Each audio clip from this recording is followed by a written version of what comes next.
Good morning everyone, स्वागत है आपका एक और नए वीडियो में। और पिछले वीडियो में हमने बात किया था बिगनर्स के उन 5 मिस्टेक्स के बारे में जो वो अपने शुरुआती के दिनों में करते हैं। और अगर आपने पिछला वीडियो नहीं देखा है तो इसका पार्ट 1 देख लीजिए ताकि ये वीडियो आपको और अच्छे से डिटेल में समझ आए।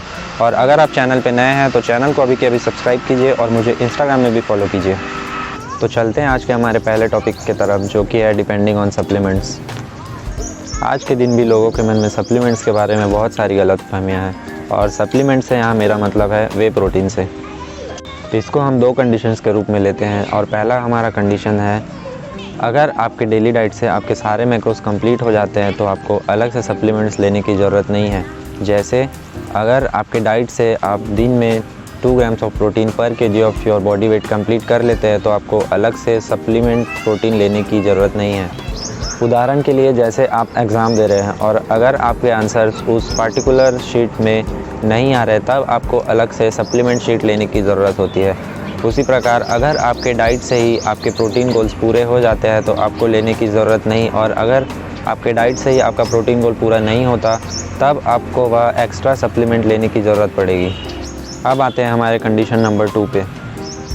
अगर आप कोई सा भी सप्लीमेंट प्रोटीन यूज़ करते हैं और अगर आप सोच रहे हैं कि सिर्फ उसी को कंज्यूम करने से आपको अपने गेन्स दिखने चालू हो जाएंगे तो आप अपने आप को बहुत बड़ी गलतफहमी में रखे हुए हैं। आपको उस सप्लीमेंट के अलावा आपके डाइट में और अलग से प्रोटीन सोर्स ऐड करने की ज़रूरत है। एक स्कूप में एवरेज आपको 25 ग्राम से प्रोटीन मिलेंगे, और एग्जांपल के लिए अगर आपका बॉडी वेट 50 से 60 के बीच में है तो आपको दिन में 100 से 120 ग्राम प्रोटीन की ज़रूरत है, जो कि सिर्फ और सिर्फ सप्लीमेंट से पॉसिबल नहीं है। और अगर आप इतना प्रोटीन सिर्फ सप्लीमेंट से ही करने का सोच रहे हैं तो ये आपके पॉकेट को बहुत ज़्यादा भारी पड़ जाएगा। हर इंसान के लिए प्रोटीन के साथ साथ कार्ब्स, फैट्स एक्सेट्रा भी इक्वली इम्पॉर्टेंट है, इसीलिए आप अपने सारे मैक्रोस का अच्छे से ध्यान रखें। अब चलते हैं हमारे नेक्स्ट टॉपिक की तरफ, जो कि है प्रोग्रेसिव ओवरलोड। अगर महीनों तक आप एक ही वेट से अपना वर्कआउट परफॉर्म करेंगे तो आपके गेन्स बढ़ना रुक जाएंगे, क्योंकि एक टाइम के बाद हमारे बॉडी को उस वेट की आदत सी हो जाएगी। आसान भाषा में प्रोग्रेसिव ओवरलोड का मतलब है अपनी बॉडी को पिछले बार से थोड़ा ज़्यादा काम कराना। प्रोग्रेसिव ओवरलोड के बहुत से तरीके हैं, जैसे पिछले बार से थोड़ा ज़्यादा वेट लेना, या एक और एक्स्ट्रा सेट लगाना, या फिर उसी सेट्स और उतने ही रेप्स में एक बेहतर फॉर्म के साथ और अच्छी इंटेंसिटी के साथ उस वर्कआउट को परफॉर्म करना।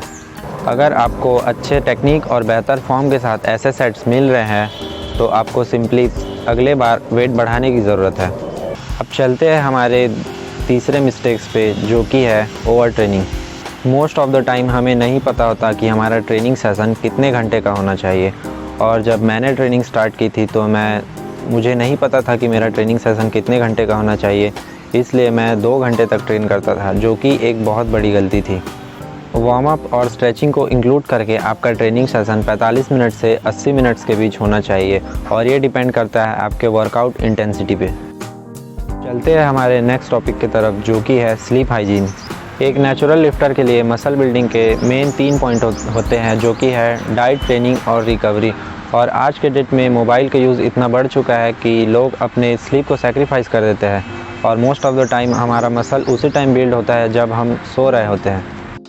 एक प्रॉपर नींद लेने से हमारी दिन भर की सारी थकान दूर हो जाती है और हमारा बॉडी एक तरह से रिफ़्रेश हो जाता है, जिससे हमारे नेक्स्ट वर्कआउट सेशन में हमें अच्छे से परफॉर्मेंस मिलेगी और हमारा ट्रेनिंग सेशन अच्छे से जाएगा। और इसीलिए हमें दिन में 7 से 8 घंटे की नींद लेना बहुत ज़रूरी है।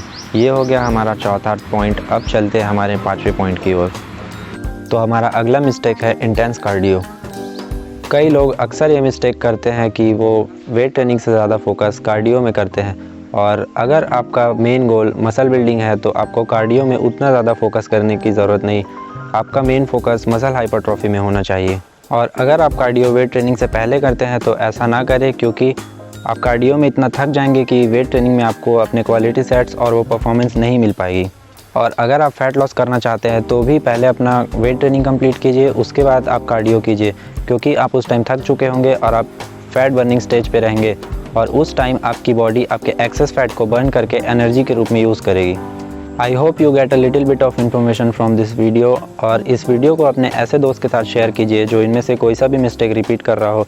सो that's it for today guys. तब तक के लिए take care, eat clean and see you in the next video.